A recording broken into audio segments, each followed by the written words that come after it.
Hey guys, ಇವತ್ತು Thursday. ನಮ್ಮ ಏರಿಯಾದಲ್ಲಿ ಇವತ್ತು ಸಂತೆ ಇರುತ್ತೆ. ತರಕಾರಿ, ಹೂವು, ಹಣ್ಣು, ತುಂಬ ರೈತರೆಲ್ಲ ಅದನ್ನು ತೊಗೊಂಬಂದಿರ್ತಾರೆ. ವ್ಯಾಪಾರಿಗಳು, ತರಕಾರಿ ವ್ಯಾಪಾರಿಗಳು, ಹಣ್ಣು ವ್ಯಾಪಾರಿಗಳು ಗಾಡಿಯಲ್ಲಿ, ಆಟೋದಲ್ಲಿ, ಬಂಡಿ ಮೇಲೆ ಹೀಗೆಲ್ಲ ಹಾಕೊಂಡು ತಂದಿರ್ತಾರೆ. ಚೆನ್ನಾಗಿರುತ್ತೆ ಆ್ಯಂಡ್ ರೇಟ್ ಕೂಡ ರೀಸನೇಬಲ್ ಆಗಿರುತ್ತೆ. ನಾನು ನನ್ನ ಮಗ ಹೋಗ್ತಾಯಿದ್ದೀವಿ ಸಂತೆಯಲ್ಲಿ ತರಕಾರಿ ತರೋಣ ಅಂತ. ಆ್ಯಂಡ್ ಎಸ್, ನೋಡಿ ಇದೆ ನಮ್ಮ ಸಂತೆ. ಗುರುವಾರ ಇಲ್ಲಿ ನಮ್ಮ ಏರಿಯಾದಲ್ಲಿ ಸಾಯಿಬಾಬಾ ಟೆಂಪಲ್ ಇದೆ. ಸಾಯಿಬಾಬಾ ಟೆಂಪಲ್ನಲ್ಲಿ ಹಾಕ್ತಾರೆ. ಚೆನ್ನಾಗಿರುತ್ತೆ ತರಕಾರಿಗಳು ಎಲ್ಲ. ತಗೊಂಡು ಹೋಗೋಣ ಅಂತ ಬಂದೆ. ನೋಡ್ಬೋದು ಎಲ್ಲ ಥರ ತರಕಾರಿ ಇದೆ, ಹಣ್ಣಿದೆ, ಸೊಪ್ಪಿದೆ. ಆ್ಯಂಡ್ ಇವರು ನಮ್ಮ ಪರಿಚಯದವರು. ನಾನು ಅವ್ರು ಕೇಳ್ತಾಯಿದ್ದೆ ನಾಟಿ ಸೊಪ್ಪದು ಅಂತೆಲ್ಲ ಕೇಳ್ತಾಯಿದ್ದೆ. ಅವ್ರು ಅದನ್ನು ಹೇಳ್ತಾಯಿದ್ರು ನನಗೆ. ಹೌದು, ನಾಟಿ ಸೊಪ್ಪೆ ತೊಗೊಬೋದು ಅಂತ. ಚೆನ್ನಾಗಿರುತ್ತೆ ಒಂಥರ ಈ ಶಾಪಿಂಗು. ತುಂಬ ಡಿಫ್ರೆಂಟ್ ಶಾಪಿಂಗ್. ಯಾವಾಗಲೂ ತರಕಾರಿ ಅಂಗಡಿಗೆ ಹೋಗಿ ತರೋದಕ್ಕಿಂತ ಈ ಥರ ತರೋದು ಒಂಥರ ಖುಷಿನೇ. ರೀಸನಬಲ್ ಅಂದರೆ ಅತಿ ರೀಸನಬಲ್ ಆಗಿ ಏನಿರಲ್ಲ. ಇಲ್ಲೂ ರೇಟೇ ಇರುತ್ತೆ. ಪಾಪ ಅವರು ಬಂಡವಾಳ ಹಾಕಿ ತೊಗೊಬಂದು ಮಾರ್ತಾರಲ್ವ. ಸೊ ನಾವು ತುಂಬ ಚೌಕಾಸಿ ಮಾಡೋಕ್ಕಾಗಲ್ಲ. ನಾನು ಎಷ್ಟು ಬರುತ್ತೋ ಅಷ್ಟು ಕೊಡಿ ಅಂತ ಕೇಳ್ತೀನಿ. ತುಂಬ ಏನು ಚೌಕಾಸಿ ಮಾಡಿಬಿಟ್ಟು ಅವ್ರಿಗೆ ಲಾಸ್ ಆಗೋ ಥರ ಎಲ್ಲ ನಾನು ಬಾರ್ಗೇನ್ ಮಾಡಲ್ಲ. ನಂಗೆ ಅದು ಬರೋದು ಇಲ್ಲ. ನನ್ನ ಬಡ್ಜೆಟಲ್ಲಿದ್ದರೆ ನಾನು ತೊಗೊತೀನಿ, ಇಲ್ಲಾಂದ್ರೆ ಇಲ್ಲ. ಹಾಗೆ ತರಕಾರಿ ಅಂಗಡಿಗೆ ಬಂದೆ. ಇದೇ ಹಣ್ಣುಗಳು, ಇದೇ ತರಕಾರಿಗಳು ಸಂತೆನಲ್ಲೂ ಇತ್ತು. ಎಷ್ಟು ವ್ಯತ್ಯಾಸ ಗೊತ್ತಾ? ಸಂತೆ ಅಲ್ಲೇ, ಅದೇ ಬೀದಿಲೇ ಸಂತೆ. ಇದು ತರಕಾರಿ ಅಂಗಡಿ. ಈ ತರಕಾರಿ ಅಂಗಡಿಲೇ ಇಷ್ಟು ಪ್ರೈಸು. ಟೊಮೆಟೊ ನೋಡಿ, 3 kgಗೆ 100 ರೂಪಾಯಿ. ಏನು ಚೆನ್ನಾಗಿದೆ ಟೊಮೆಟೊ. ಸಂತೆಯಲ್ಲಿ ಒಂಥರ ಚೆನ್ನಾಗಿರುತ್ತೆ. ಚಕ್ಕೋತ ಹಣ್ಣು ಮಾರ್ತಾಯಿದ್ರು.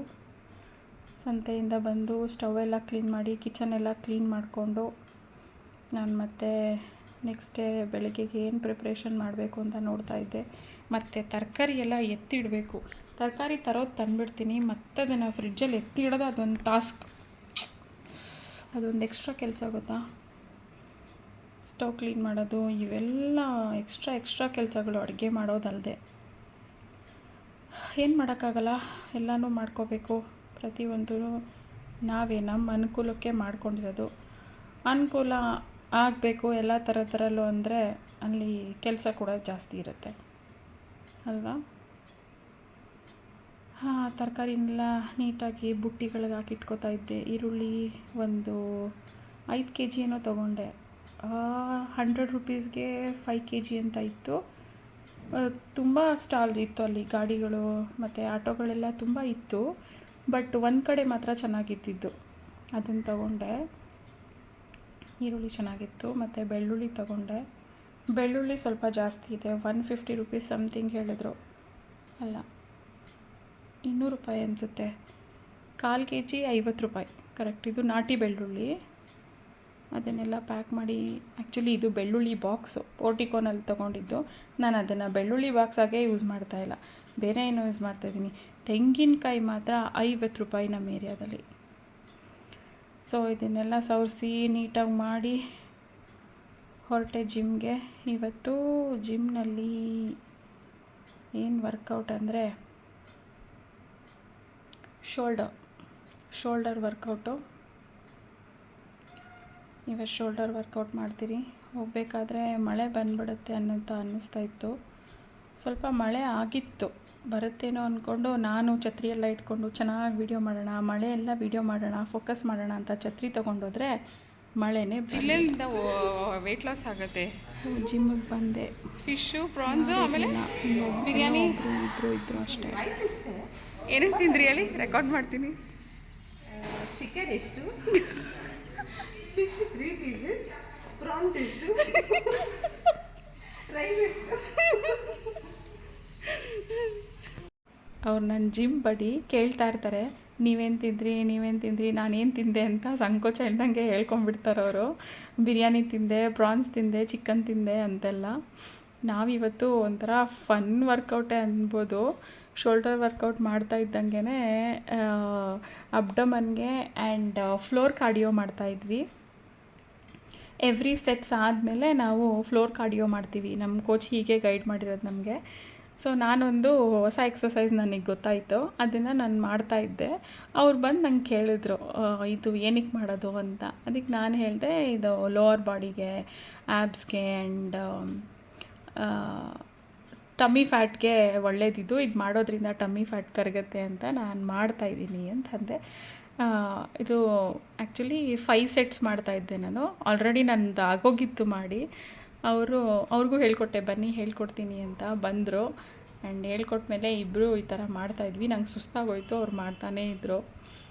ಚೆನ್ನಾಗಿತ್ತು. ನಾವಿಬ್ಬರು ಜೊತೆಯಾಗಿ ಮಾಡೋದು ನೋಡಿಬಿಟ್ಟು ಇನ್ನೊಬ್ಬರು, ಅವ್ರ ಹೆಸರು ಶ್ರುತಿ ಅಂತ, ಅವ್ರು ನಮ್ಮನ್ನ ನೋಡ್ತಾ ಇದ್ದಂಗೆ ಅವರು ಜಾಯ್ನ್ ಆಗೋ ಥರ ಇಂಟ್ರೆಸ್ಟ್ ಇತ್ತು ಅನಿಸುತ್ತೆ. ನಾನೇ ಕರೆದಿದ್ದ ತಕ್ಷಣ ಬಂದರು. ಅವರು ಜಾಯ್ನ್ ಆದರು. ಬಟ್ ಅವ್ರಿಗೆ ಗೊತ್ತಾಗಲಿಲ್ಲ ಮಾಡೋಕ್ಕೆ ಹೆಂಗೆ ಮಾಡಬೇಕು ಅಂತ. ಅವ್ರಿಗೆ ಹೇಳ್ಕೊಡ್ತಾ ಇದ್ವಿ. ನಾನು ಕೂತ್ಕೊಂಡು ತೋರಿಸ್ಕೊಡ್ತಾಯಿದ್ದೆ. ಅವ್ರು ಇನ್ನೊಬ್ಬರು ನನ್ನ ಫ್ರೆಂಡು ಹೇಳ್ತಾಯಿದ್ರು ಹಿಂಗಲ್ಲ ಹಂಗೆ ಮಾಡಬೇಕು ಅಂತ. ಅವ್ರು ಗೈಡ್ ಮಾಡ್ತಾಯಿದ್ರು. ಬಟ್ ಅವ್ರಿಗೆ ಅರ್ಥ ಆಗಲಿಲ್ಲ. ಬಿಗಿನಿಂಗಲ್ಲಿ ಮಾಡಲಿಲ್ಲ ಸರಿಯಾಗವರು. ಆ್ಯಂಡ್ ಅಯ್ಯೋ ಬಿಡಿ ಇರಲಿ, ಇಟ್ಸ್ ಓಕೆ, ಕ್ಯಾರಿ ಆನ್, ನೀವು ನಿಮ್ಮ ಎಕ್ಸಸೈಸ್ ಮಾಡಿ ಅಂತಂದೆ. ನನಗೂ ಸುಸ್ತಾಗ್ಬಿಟ್ಟಿತ್ತು. ಆಲ್ರೆಡಿ ನಾನು 5 ಸೆಟ್ಸ್ ಮಾಡಿಬಿಟ್ಟಿದ್ದೆ. ಬಟ್ ಅವ್ರು ಬಿಡಲಿಲ್ಲ.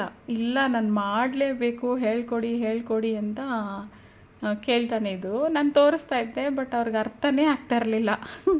ಎಷ್ಟು ನಕ್ಕಿದ್ದೀವಿ ಅಂದರೆ ಜಿಮ್ಮಲ್ಲಿ ಯಾವತ್ತೂ ಇಷ್ಟು ಗಲಾಟೆ ಮಾಡೇ ಇರಲಿಲ್ಲ ನಾನು. ಸೈಲೆಂಟಾಗಿ ನನ್ನ ಪಾಡಿಗೆ ನಾನು ವರ್ಕೌಟ್ ಮಾಡ್ಕೊಂಡು ಬಂದುಬಿಡ್ತಾ ಇದ್ದೆ. ಫಸ್ಟ್ ಟೈಮ್ ಜಿಮ್ಮಲ್ಲಿ ನಾನು ಇಷ್ಟೊಂದು ಜೋರಾಗಿ ಮಾತಾಡ್ಕೊಂಡು ವರ್ಕೌಟ್ ಮಾಡಿದ್ದು. ಚೆನ್ನಾಗಿತ್ತು. ಇವತ್ತು ಒಂಥರ ಫನ್ ವರ್ಕೌಟ್. ಅವ್ರು ಒಪ್ಕೊತಾನೇ ಇಲ್ಲ. ನೀವು ತೋರಿಸಿ ನಾನು ಮಾಡ್ತೀನಿ ಆ್ಯಂಡ್ ನಾನು ಡಿಫ್ರೆನ್ಸ್ ಹೇಳ್ತಾ ಇದ್ದೆ.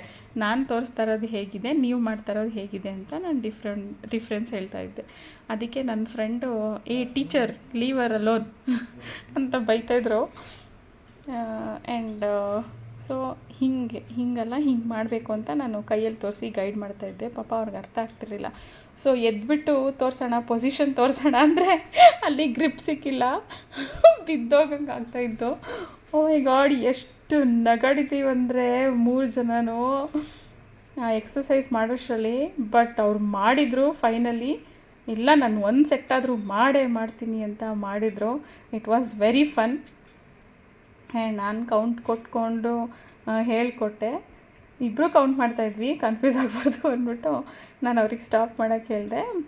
ಮಾಡಿದರು 30 ಕೌಂಟ್ಸ್, 1 ಸೆಟ್ 30 ಕೌಂಟ್ಸಲ್ಲಿ ಮಾಡಿದ್ರು. She is very slim already. ಅವ್ರಿಗೆ ಮಸಲ್ ಗೇನ್ ಆಗಬೇಕು, ಅವ್ರು ಮಸಲ್ ಗೇನ್ ಮಾಡಬೇಕು ಅನ್ನೋದು ಇಷ್ಟ ಅವ್ರಿಗೆ. That's why she is working out. Already ಅವರು ಎಷ್ಟೋ ಬರೀ 47 ಆರ್ ಸಮಥಿಂಗ್ ಇದ್ದರು. Now she is 53. ಚೆನ್ನಾಗಿ ವರ್ಕೌಟ್ ಮಾಡಿದ್ದಾರೆ. ವೆರಿ ಹಾರ್ಡ್ ವರ್ಕ್ ನಂತರನೇ ಅವರು ರೆಗ್ಯುಲರಾಗಿ ಮಾಡ್ತಾರೆ. ಚೆನ್ನಾಗಿ ವರ್ಕೌಟ್ ಮಾಡಿ ಅವರು ವೆಯ್ಟ್ ಗೇನ್ ಮಾಡಿದ್ದಾರೆ. ತುಂಬ ಸಣ್ಣ ಇದ್ದರು ನೋಡೋವಾಗ. ನಾನು ಫಸ್ಟ್ ಟೈಮ್ ಅವ್ರನ್ನ ನೋಡೋವಾಗ she was very thin. 43 or 47 something. ಅಷ್ಟಲ್ಲ, ಒಂದು ಇರ್ಬೋದು ಅಷ್ಟೇ. ಅರೌಂಡ್ 50 ಅಂತೂ ಇರಲೇ ಇಲ್ಲ ಅವರು. ಇವಾಗ ಶಿ ಈಸ್ 55. ಪುಟ್ಟನಾಗಿದ್ದಾರೆ. ನಾನು ತೋರಿಸ್ಕೊಡ್ತಾನೇ ಇದ್ದೀನಿ. ಅವ್ರು ಮಾಡ್ತಾನೇ ಇದ್ದರು. ಅವರೂ ಸೋಲ್ತಿಲ್ಲ, ನಾನೂ ಬಿಡ್ತಿಲ್ಲ. ನಾನು ಹೇಳ್ತಾ ಇದ್ದೀನಿ okay, it's okay, leave, carry on ಅಂತಂದರೂ ಕೇಳ್ತಾಯಿಲ್ಲ. ಇಲ್ಲ ನಾನು ಮಾಡ್ತೀನಿ ನೀವು ತೋರಿಸಿ ಅಂತ. Finally she did 1 set. ಹಿಂಗಿತ್ತು ಇವತ್ತು ವರ್ಕೌಟು, ಫನ್ ವರ್ಕೌಟ್. ಆ್ಯಂಡ್ ಮನೆಗೆ ಬಂದೆ. Finally I got the job. ಮನೆಗೆ ಬಂದು ಫ್ರೆಶ್ ಆಗಿ ಟೆರೆಸ್ ಮೇಲೆ ಹೋದೆ. ಕೈಕಾಲು ತೊಳ್ಕೊಂಡು ಟೆರೆಸ್ ಮೇಲೆ ಹೋಗಿ ಬಟ್ಟೆ ಎಲ್ಲ ಒಣಗಾಕ್ತಾಯಿದ್ದೆ. ಇವತ್ತು ಬಟ್ಟೆ ಒಣಗಾಕಿರಲಿಲ್ಲ ಬೆಳಗ್ಗೆನೇ. ಆ್ಯಕ್ಚುಲಿ ಬಟ್ಟೆ ಒಣಗಾಕೋ ಕೆಲಸ ಎಲ್ಲ ನನ್ನ ಮಗಂದು, ಅವನೇ ಮಾಡಿಬಿಡ್ತಾನೆ. ಬಟ್ ಮಳೆ ಬಂದಿದ್ದರಿಂದ ಆಗಿರಲಿಲ್ಲ. ಅದಕ್ಕೆ ನಾನೇ ಬಂದೆ ಬಟ್ಟೆ ಒಣಗಾಕೋಣ ಅಂತ. ಬಟ್ಟೆ ಒಣಗಾಕ್ತಾ ಅಲ್ಲಿ ನಾನು ಮಾತಾಡ್ತಿದ್ದೆ. ಬಟ್ ಅದಷ್ಟು ಚೆನ್ನಾಗಿ ಕೇಳಿಸಿಲ್ಲ. ಸೊ ನೆಕ್ಸ್ಟ್ ಒಂದು ಫ್ರಂಟ್ ಕ್ಯಾಮ್ರಾ ಆನ್ ಮಾಡಿ ವಿಡಿಯೋ ಮಾಡಿದ್ದೀನಿ. ಅದರಲ್ಲಿ ಹೇಳಿದ್ದೀನಿ ನನಗೆ ಜಾಬ್ ಸಿಕ್ತು ಅಂತ ನಿಮ್ಮ ಜೊತೆ ಶೇರ್ ಮಾಡ್ಕೊಂಡಿದ್ದೀನಿ. ನೋಡ್ಕೊಂಡು ಬನ್ನಿ ಆ video. Okay, front camera on ಮಾಡಿಕೊಂಡು ನಿಮ್ಗೆ ಹೇಳೋಣ ಅಂತ ಸರ್ಕಸ್ ಇದು. ಕ್ಯಾಮ್ರಾ ಆನ್ ಮಾಡಿ ನಿಂತ್ಕೊಂಡು ನಿಜವಾಗ್ಲೂ ತುಂಬ ವೀಡಿಯೋಸ್ ಎಲ್ಲ ಮಾಡಿ ಇದೇ ಪ್ರೊಫೆಷನ್ ಆಗಿ ಮಾಡ್ತಾ ಇರೋರು ವ್ಲಾಗರ್ಸ್ ಎಲ್ಲ ಹ್ಯಾಟ್ಸ್ ಆಫ್ ಅವ್ರಿಗೆ.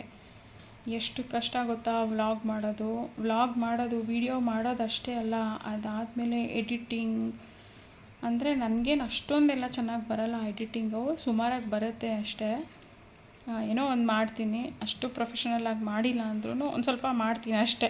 ನಾನು ಇನ್ನೂ ಕಲಿಬೇಕು, ಸಿಕ್ಕಾಪಟ್ಟೆ ಕಲಿಬೇಕು ಇದರಲ್ಲಿ. ಆ್ಯಂಡ್ ಮಾಡೋದ್ರಿಂದ ಏನೋ ಒಂಥರ ಖುಷಿ ಆಗ್ತಾಯಿದೆ ನನಗೆ ಅಷ್ಟೇ, ಅದಕ್ಕೋಸ್ಕರ ಮಾಡ್ತಾಯಿದ್ದೀನಿ. ಆ್ಯಂಡ್ ಕೆಲವರು ತುಂಬ ಅಪ್ರಿಷಿಯೇಟ್ ಮಾಡ್ತಾರೆ, ಫ್ರೆಂಡ್ಸ್, ಫ್ಯಾಮಿಲಿ ಮೆಂಬರ್ಸ್ ಎಲ್ಲ. ಕೆಲವರು, ಎಲ್ಲರೂ ಅಲ್ಲ, ತುಂಬ ಆತ್ಮೀಯರೇ ಲೈಕ್ ಮಾಡಲ್ಲ, ತುಂಬ ಹತ್ರದವರೇ ಅದನ್ನು ಇಷ್ಟಪಡಲ್ಲ. ಅದು ಎಕ್ಸ್ಪೀರಿಯೆನ್ಸ್ ಆಗೋಯ್ತು ನನಗೆ ಇವಾಗಲೇ. ಈ ಥರ ಎಲ್ಲ ವ್ಲಾಗರ್ಸು ಫೇಸ್ ಮಾಡಿದ್ದಾರೆ ಅನಿಸುತ್ತೆ ಅಲ್ವಾ. ಅದಕ್ಕೆ ಅವರು ಇದಕ್ಕೆಲ್ಲ ತಲೆ ಕೆಡಿಸ್ಕೊಳ್ದೆ ಅವರು ಮುಂದೆ ಹೋಗಿ ತುಂಬ ಚೆನ್ನಾಗಿ ಇವಾಗ ಬೆಳೆದಿದ್ದಾರೆ, ಸಕ್ಸಸ್ಫುಲ್ ಆಗಿದ್ದಾರೆ. Really great. ಇದು ಅಷ್ಟೇ ಒಂಥರ ಪ್ಯಾಷನಾಗಿ ತೊಗೊಂಡಿದ್ದೀನಿ ನಾನು. ಪ್ರೊಫೆಷನಾಗೇ ಮಾಡ್ಕೋಬೇಕು ಅನ್ನೋದು ಏನಿಲ್ಲ. ನಾನು ಇಷ್ಟಪಟ್ಟು ಖುಷಿಯಿಂದ ಮಾಡೋ ವೀಡಿಯೋಸ್ನ ಸೋಷಿಯಲ್ ಮೀಡ್ಯಾದಲ್ಲಿ ಹಾಕಿ ನಾನೇ ನೋಡ್ಕೋಬೇಕು ಅನ್ನೋದು ಒಂದು ಇಂಟೆನ್ಷನ್. ಆದರೆ ಇನ್ನೊಂದು ಕಡೆ ಹೀಗೂ ಇದೆ ಅಲ್ಲ, ಇದು ಒಂಥರ ಲೈಫ್ ಸ್ಟೈಲ್ನ ಇಲ್ಲಿ ಈ ಥರ ಒಂದು ಪ್ರೆಸೆಂಟ್ ಮಾಡ್ಬೋದಲ್ಲ ಅನ್ನೋ ಒಂದು ಖುಷಿ ಇದೆ. So it's nice. ನನಗೆ ಇಷ್ಟ ಆಗುತ್ತೆ ಇದು ವ್ಲಾಗಿಂಗ್ ಮಾಡೋಕ್ಕೆ. ಬಟ್ ಇನ್ನೂ ಕಲಿಬೇಕು, ಎಸ್ಥೆಟಿಕ್ಕಾಗಿ ಇನ್ನೂ ಚೆನ್ನಾಗಿ ಮಾಡಬೇಕು ಅಂತ ಇಷ್ಟ ನನಗೆ.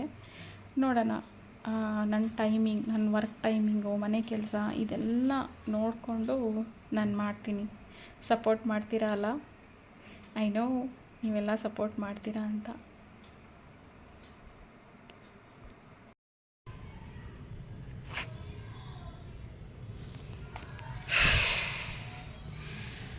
ಜಿಮ್ ಮುಗಿಸಿ ಟೆರೆಸ್ ಮೇಲೆ ಬಂದೆ. ಬಟ್ಟೆ ಒಣಗಾಕಿರಲಿಲ್ಲ, ಹಾಗೆ ಇತ್ತು. ಬೆಳಗ್ಗೆಯಿಂದ ಆ್ಯಕ್ಚುಲಿ ಮಳೆ ಬರೋ ಥರ ಇತ್ತು. ಇವಾಗ ಮೋಡ ಎಲ್ಲ ಸ್ವಲ್ಪ ಚೆದ್ರೋಗಿದೆ, ಒಣಗಾಕ್ಬಿಡೋಣ ಅಂತ ಬಂದೆ ಟೆರೆಸ್ ಮೇಲೆ. ಇವಾಗ ಹೋಗಿ ಫ್ರೆಶ್ ಆಗಿ ಡಿನ್ನರ್ಗೇನಾದ್ರು ರೆಡಿ ಮಾಡಬೇಕು. ಏನು ಮಾಡೋದು ಅಂತ ಗೊತ್ತಿಲ್ಲ.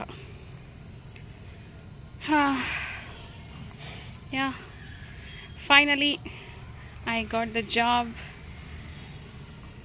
ಒಂದು ಸ್ಕೂಲಲ್ಲಿ, ನಮ್ಮ ಮನೆ ಹತ್ರನೇ ಒಂದು ಸ್ಕೂಲಲ್ಲಿ ನನಗೆ ಜಾಬ್ ಸಿಕ್ತು. I am very happy. Wait,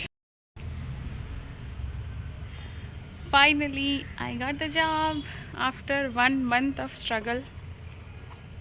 job ಸಿಕ್ತು ನನಗೆ. I am very happy. Not happy with the salary of course, but finally job ಸಿಕ್ತಲ್ಲ ಅನ್ನೋ ಹ್ಯಾಪಿನೆಸ್ ಇದೆ ಖಂಡಿತ. ಎಲ್ಲೇ ಆಗಲಿ ವರ್ಕ್ ಮಾಡಲೇಬೇಕು. Finally I am very happy. Siya. Terrace ಮೇಲೆ ಬಟ್ಟೆ ಕೆಲಸ ಮುಗಿಸಿ ತಂದಿದ್ದ ತರಕಾರಿನೆಲ್ಲ ಕ್ಲೀನ್ ಮಾಡಿ, ಸಗ್ರಿಗೇಟ್ ಮಾಡಿ, ತೊಳೆದು ಅದನ್ನೆಲ್ಲ ನೀಟಾಗಿ ಕವರ್ಗೆ ಹಾಕಿ ಬಾಕ್ಸಲ್ಲೆಲ್ಲ ಹಾಕಿ ಫ್ರಿಡ್ಜಲ್ಲಿ ಇಟ್ಟಾದಮೇಲೆ ಫ್ರಿಡ್ಜಲ್ಲಿ ಸ್ವಲ್ಪ ಕ್ಲೀನಿಂಗ್ ಇತ್ತು, ಅದು ಮಾಡಿಕೊಂಡೆ.